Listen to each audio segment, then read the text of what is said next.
રાવપુરા વિધાનસભા વિસ્તારમાં રાજ્ય સરકાર આરોગ્ય વિભાગ દ્વારા આયુર્વેદિક અને હોમિયોપેથિક હોસ્પિટલના નિર્માણ માટે ખાતમુહૂર્ત કરવામાં આવ્યું. રાવપુરા વિધાનસભા વિસ્તારમાંથી આરોગ્ય સેવાઓને લઈને એક મોટા સમાચાર સામે આવી રહ્યા છે. રાવપુરાના વોર્ડ નંબર 3 અને વોર્ડ નંબર 7ના જંકશન પર રાજ્ય સરકારના આરોગ્ય વિભાગ દ્વારા નવી આયુર્વેદિક અને હોમિયોપેથિક હોસ્પિટલના નિર્માણ માટે ખાતમુહૂર્ત કરવામાં આવ્યું છે. 5000 ચોરસ ફૂટના નિર્માણ રાજ્ય સરકાર દ્વારા હોસ્પિટલ માટે 5000 ચોરસ ફૂટની જગ્યા ફાળવવામાં આવી છે. આગામી 4 મહિનામાં જ આ નવી હોસ્પિટલનું કામ પૂર્ણ કરી દેવામાં આવશે, જેથી સ્થાનિક નાગરિકોને ઝડપથી સુવિધાનો લાભ મળી શકે. ધારાસભ્યની ગ્રાન્ટમાંથી 25 લાખ પંચકર્મ અને યોગા સેન્ટર જેવી વધારાની આધુનિક સુવિધાઓ માટે ફાળવવામાં આવ્યા છે.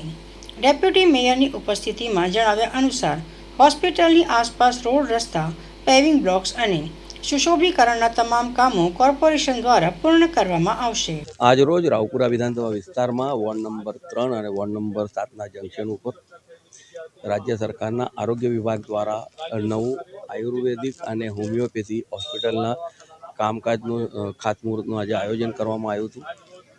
આજે જ્યારે આ કાર્યક્રમનું આયોજન કરવામાં આવ્યું ત્યારે આગામી 4 મહિનામાં જ નવું હોસ્પિટલ અહીં બનશે, જેના અંદર રાજ્ય સરકારે 5000 સ્ક્વેર ફૂટની જગ્યા ફાળવી છે. તો આ વિસ્તારના બધા જ નાગરિકોને તેનો ફાયદો થાય તે માટે આગામી 4 મહિનામાં જ હોસ્પિટલ બની રહ્યું છે. ત્યારે અને જે પણ કંઈક બીજી વધારાની સુવિધાઓ જોઈતી હશે તેના માટે અમારા ધારાસભ્યશ્રીના ગ્રાન્ટમાંથી પણ 25 લાખની ફાળવણી કરેલી છે. 25 લાખ મેં જ કીધું કે અહીંયા જે પંચકર્મ અને યોગા સેન્ટર માટેની 25 લાખની ગ્રાન્ટની ફાળવણી કરેલી છે. અને તેની સાથે કોર્પોરેશનના ડેપ્યુટી મેયરશ્રી પણ જ્યારે અત્યારે ઉપસ્થિત છે ત્યારે આદિત્યભાઈએ પણ કહ્યું છે કે અહીંયા જે પણ પથ્થર પેવિંગથી રોડ રસ્તાનું જે પણ કામ હશે અને સુશોભનનું કામ હશે એ બધા જ કામો કોર્પોરેશન દ્વારા પૂર્ણ કરવામાં